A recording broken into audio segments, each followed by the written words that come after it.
really good to be back. As soon as I heard, do you have any need? I thought, yeah, eternal life. Maybe we can provide that a little later on, I don't know. Let me tell you what I plan to do with you this afternoon. And then if you need to scoot at the time of the break, I'll understand. Right?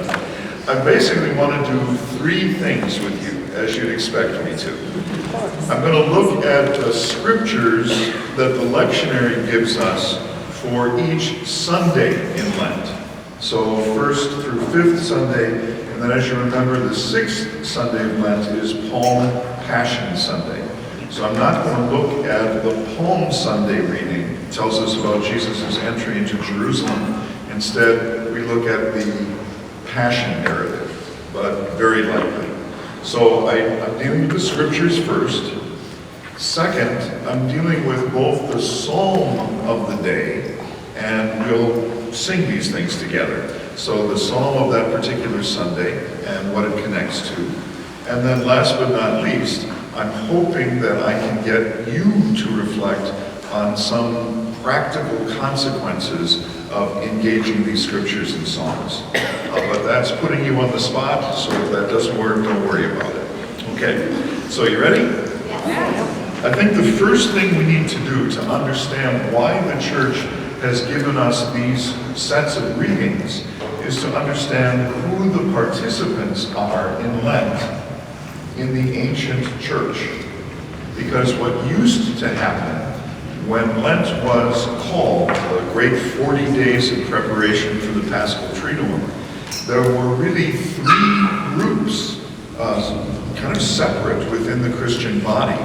And the first group were those who were preparing for baptism and Easter. They were called originally catechumens, and then on the first Sunday of Lent, they shifted and became the elect.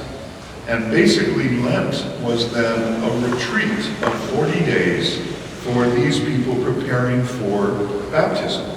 So on Holy Saturday night, they would be baptized, confirmed, and receive Eucharist for the first time.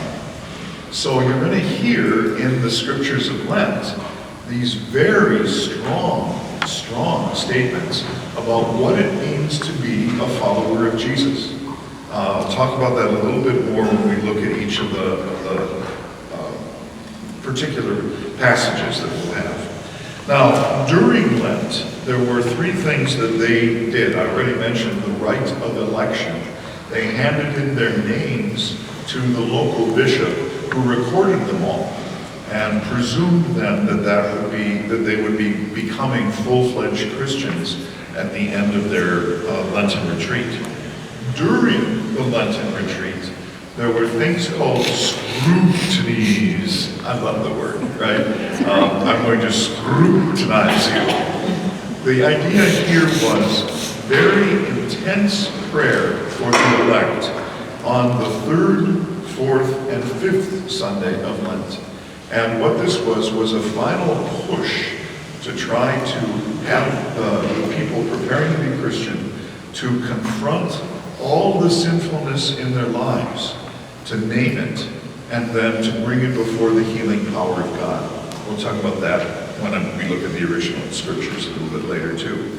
And then finally, I've already mentioned Christian initiation itself, baptism, confirmation, Eucharist, all as part of one ceremony during the great Easter Vigil, Holy Saturday night.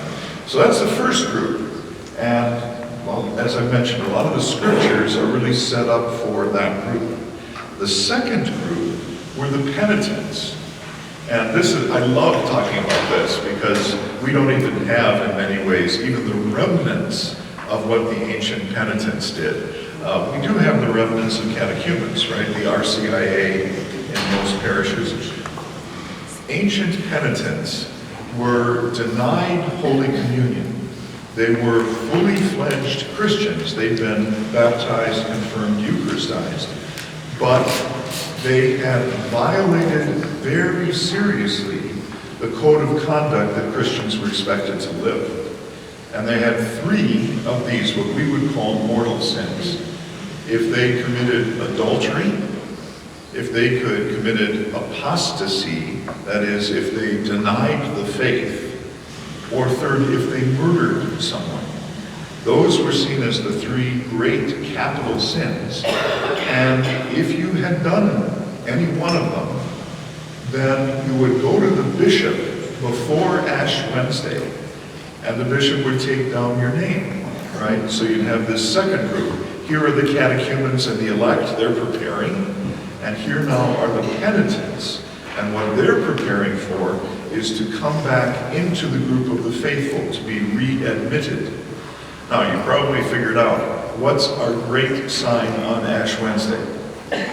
You got it, right, the pouring of ashes on the forehead. That custom in the United States is very different than the original one. The European one was that people changed their clothing. They went into something called sackcloth. And that's a very scratchy, kind of loose woven garment. And that let everybody in the community know that they were penitents. They also, on Ash Wednesday, had whole handfuls of ashes placed on their heads. So this is a pretty clear sign that this group is now preparing for reconciliation. They continue their work until Holy Thursday.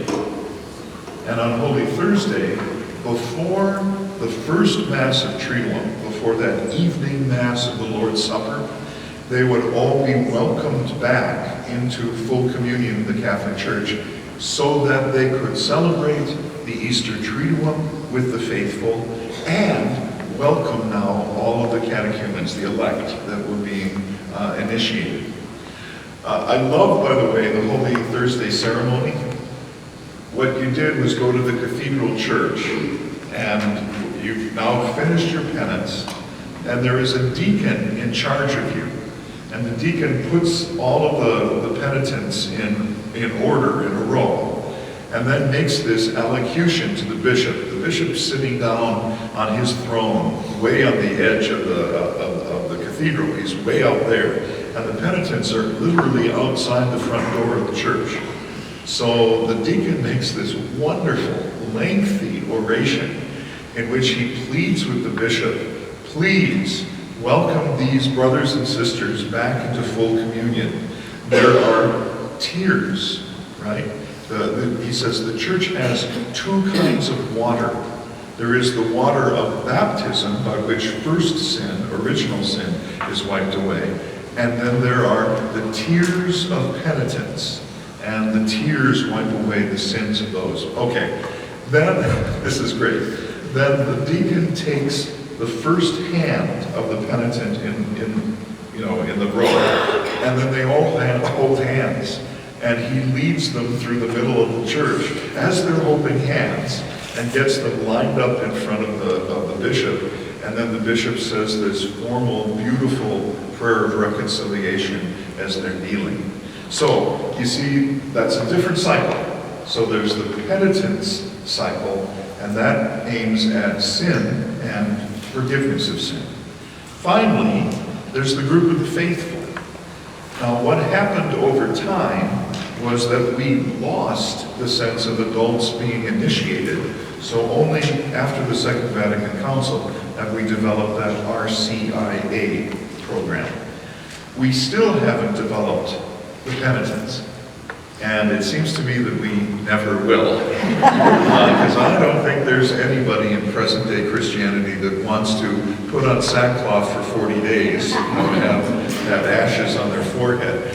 Even more, have everybody know that you're a public sinner. So that's probably not going to take place.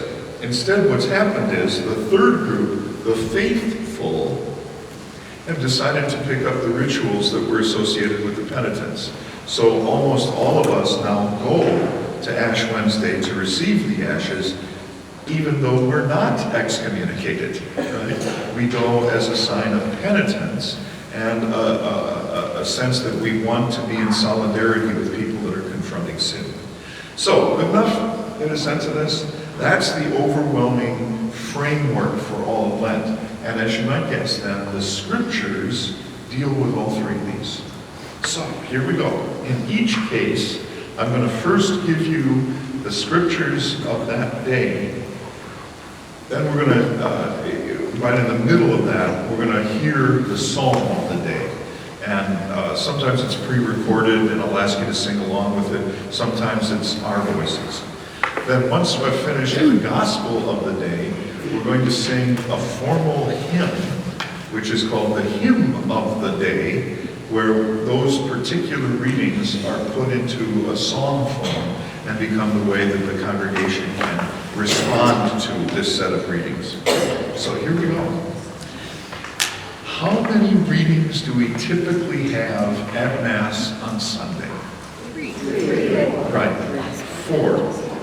There are 3 that we hear as readings. So an Old Testament reading, a New Testament non-gospel reading, and the gospel. The first 2 usually spoken, and spoken by a lector. The gospel proclaimed by a deacon or by a priest. But the wisdom right there was, there's also a 4th reading, and that's the psalm that appears in between the first reading and what we call the second reading. So that one is normally sung rather than recited, and it has its own minister, a cantor, right? So normally 4, and that's what you're going to be seeing. We're going to look at them. Now, we're probably used to the idea that the lectionary really looks at the gospel first, and then at the first reading.